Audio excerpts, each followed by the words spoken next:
This episode brought to you by Progressive Insurance. Do you ever find yourself playing the budgeting game? Shifting a little money here, a little there, and hoping it all works out?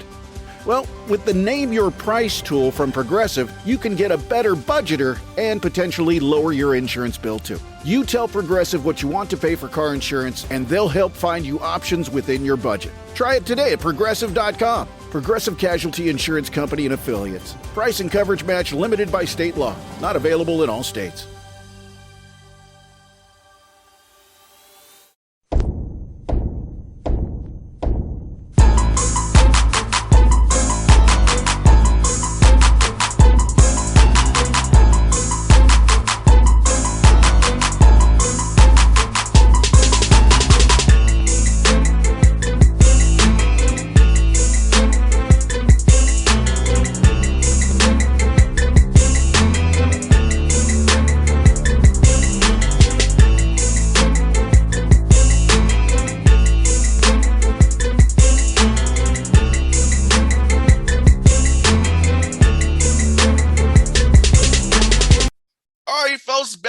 Bossman, your friend of the show from Morehead State, Coach Preston Spradlin here. They've got a big win last night against Tennessee State.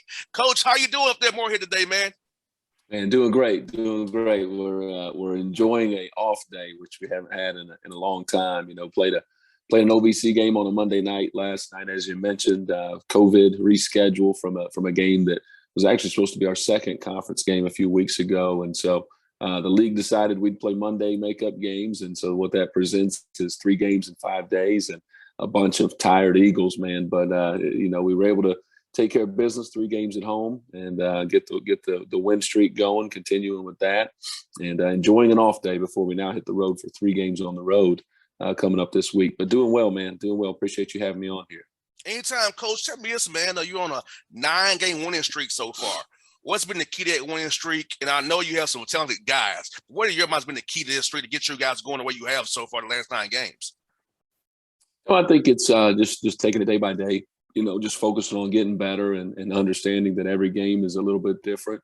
And, we're really adamant. I'm a teacher by trade. So, I use this as my classroom and the film room as my opportunity to really teach guys. And so we watch film after every game the next day before we move on to a practice or another opponent, even if it is 3 games in 5 days. And so I think that's where our team grows. I think that's where, we take lessons from the previous game. And as a staff, we really try to figure out, hey, what's something that we didn't do well or we did do well in Thursday's game that is going to be applicable moving forward to Saturday's game. And so just trying to find some consistency there to give the guys confidence and then just addressing those things. But I think, the key thing is once you get past Christmas and you're into conference play, being efficient is just really important, and it's not just offensive, defensive efficiency, shooting efficiency. It's daily efficiency. Can you show up? Can you be on time? Can you be mentally present? So that you're not having to reset drills and all those types of things. The film room becomes all that more important because you don't want to spend as much time on your legs on the court. So it's a big mental game and just challenging our guys to do that. And I think that's the key to our success is they bought into that and they continue to get better with that aspect of the season. And it's kind of why we're able to maintain the streak right now. And I think you've played a good non-conference schedule too, Coach Spradlin, because I'm like, seeing different styles early helps, and giving you that callus for the OVC play. Because you're going to deal with a Belmont, a Murray State coming up here. Even the teams who are not those teams, they're tough every night. Even Tennessee State can give you trouble with their size there. So talk about the non-con, getting those different styles of play to get ready for what's in OVC, that gauntlet from now through Evansville. Yeah, no, that's a great question there. I mean, you look at our non-conference, we played right now as it sits 2 top 25 teams. The number 1 team in the country is where we opened our season, at Auburn, which I've got to say, Bossman, is probably the best college basketball atmosphere that I've ever been a part of. And I spent 5 years at Kentucky and just that atmosphere at that small Auburn arena, with those fans right there on the court is really electric. And they came out, punched us in the mouth, and we fought back. And so again, you learn things about your team early on. We didn't get that win, but they're really good. They've continued to get better, and so have we. And Coach Pearl and I have stayed in touch since then, and I've appreciated that about our journey of our season and his as well. But then you play a really good Mississippi State team who's a lot like Murray State. That's kind of how they play. Two traditional bigs, electric guards, a lot of screening actions and things, and you just got to be physically tough. And so you learn a lot of lessons in that game. Then you play a really good Xavier team who, to be honest with you, we kind of felt like was a Big East version of us in a lot of the ways that they did things. And so we did a lot of nice things. We won the second half in that game, and again played in another really difficult road environment up there in Cincinnati. And so those things are all really important. Of course, you want to win those games. But we tell our guys all the time, every game is a gift, whether you win them or not. There's a lesson to take away from it. And that non-conference schedule being tough, being difficult, certainly provides that for us. And you're exactly right. It's a big reason that we're able to march through the season and play on the road and in conference play and not be shaken, by the elements of playing in someone else's arena. Speaking of Auburn, that's kind of our second SEC team here in Atlanta is Auburn. So did you think they'll be as good as they are? Did you see that when you played them this year that they'll be this good as they're shown? They're number one in the country now? Yeah, I think they'd be number one in the country. I don't know about that. But when we walked away from that game, we had spent a lot of time on that Auburn game as they did us because it was the first game. And scouting is really important for our staff, and we do a good job with that. And so we had actually gone back and watched more from Coach Pro's Final Four team 2 years ago or maybe 3 years ago. I can't remember right now, because we felt like the personnel fit that team, the style of play on both ends of the court. And we were right, because that's how they're playing. That's how they're defending. Offensive schemes and things like that are much more similar to what they did last year. And we thought when we walked away from that game, man, that team right there is as good as the team that made it to the Final Four. And so, yeah, we thought they were pretty special. And when they play that way, and they get it going, and they just play with such confidence, they are really, really tough to beat. And so, happy for those guys because, what a job Coach has done down there, Coach Pearl. And, and he's done it with transfers here lately. And I think that's a big key for all of us in this business right now is adapting to the transfer portal. And I'm proud of the way that we've done it. And he's certainly done a great job with it as well. Kentucky's done an unbelievable job with it. But I think managing the transfer portal and the changes that are happening in our game are really important. And kudos to those guys that are finding a way to have great success this year in year one of dealing with that. Most definitely. And man, Preston, you all won 18 in a row at home. Johnson Arena's been rocking. Man, tell me about the streak of winning at home 10 in a row there this year. 18 go back to last year. It's about the importance of defending that home court and the fans of Moorhead, how they give you all that boost up there, man. Yeah, no, it's special. It's special. You talk about the other night, we had an ESPN news game Thursday night. Belmont comes into town, and the entire lower bowl was just pretty much filled with students, and it was absolutely rocking in there. They make an impact. They make an impact. You got whether it's teams missing free throws or our team, just gaining momentum and getting energy from the crowd getting into it. And, so it's huge. It's huge to be able to do that. It's really important that you do protect home court. And, and so proud of our guys for taking pride. I think that's a pride thing, right? I think it shows love for your school, shows appreciation for the people that are there and the community when you have a little added edge and a little more urgency to protect your home court. I think that shows great respect for where you're going to school and where you get the opportunity to work. And Coach Jannar Broome, man, that guy's amazing, man. Offensively, defensively, leadership-wise, affecting the game multiple ways. Talk about his impact on your team and where you see his growth going from here, because I think he's a great player already as a young guy. He kind of reminds me of John Collins to a degree, or a younger Dwight Howard, where his activity on the blocking shots, coming up for errors from guys on the guards play, so cleaning up the back end. So tell me about that young man. Where you see his arc being as he keeps getting better in your program and developing. Yeah, obviously just extremely talented offensively. Has even expanded his game. We've got some things now where, we'll get him the ball in the high post, and he's shown his range a little bit more this year. He's been able to drive the ball, get some counter moves in there.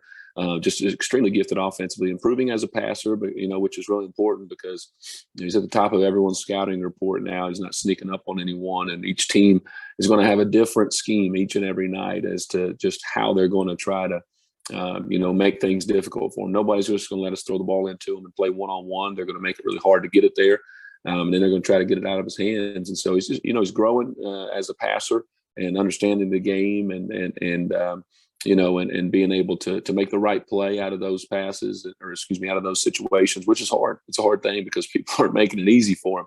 But I think his maturity is getting there. I think he's really growing because, at the beginning of games, obviously we want to go to them. We want the opponent to show their hand as to what their plan is so that we can make adjustments as a staff. And so he's gotten off to some slow starts this year that have actually resulted in big games. And I think that shows maturity because he just keeps chipping away, making the adjustments and doing the things he needs to. And so that's great growth. But I would say defensively, it's a big thing. I challenged Janai, but, in the offseason, I said, I think we need to strive for you to be OVC Player of the Year, but even more importantly, we need to strive for you to be Defensive Player of the Year. And, obviously, I think he's at almost 30 double-doubles within his career here, 13 or 14 of them already this year. Had 6 blocks last night against Tennessee State. And so, we're climbing the rankings of getting back up to being number 1 in the league in defense. And he's certainly got a lot to do with that because it just gives our guys great confidence when they're guarding on the perimeter to contest shots a little bit more, run guys off the line. When you've got somebody back there that can erase some of those mistakes and meet people at the rim and make it difficult. And so really, really proud of him for being able to do that because it's a big anchor to your defense when you got a guy that's capable of getting, 6 block shots, double-double and rebounds and then, making some good plays with his assists as well. And Coach, also Talon Cooper, man, he's taking care of the ball for you. His turnover ratio is really, really high there.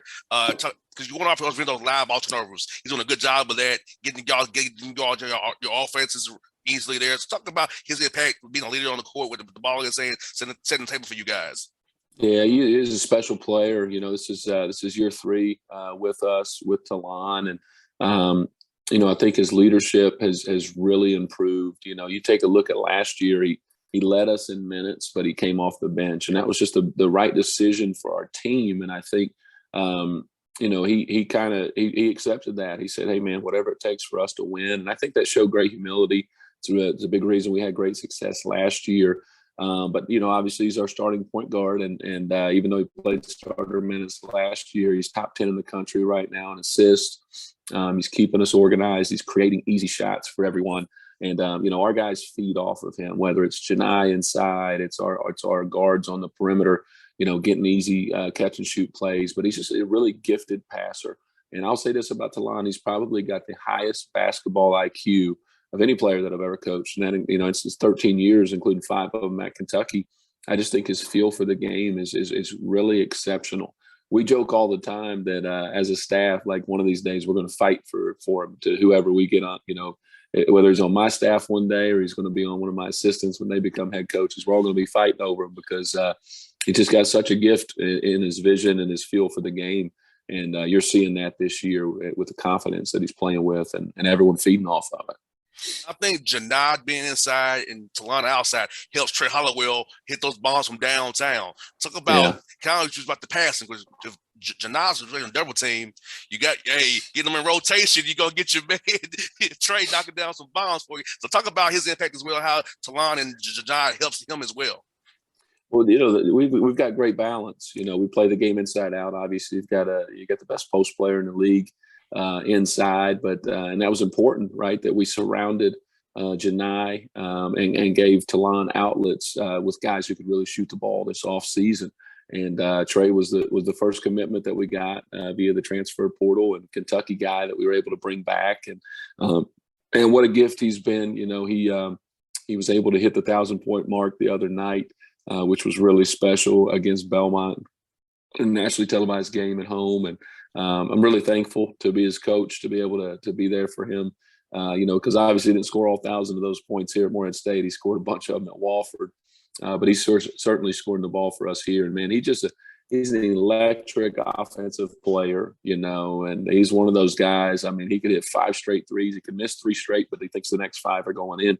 And he can really put points on the board in a hurry. And he's really improved as a passer, as a decision maker, which is part of the reason that he came here. We wanted to develop the rest of his game to help him, play professionally when this is done.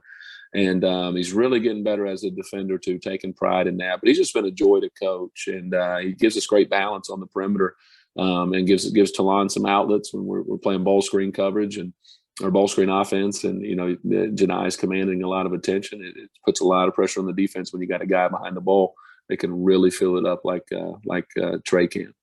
And you got a young man, Trent Scott. You signed what you got. Tell us about that young man and what he bring to your program next year and years to come. Yeah, man, I'm glad you mentioned my boy Trent, and I am so thrilled for him. I tell you, it's funny you mentioned Talon and now Trent, because so many similarities between the two of those guys from the time they were in high school to the way their recruitment went.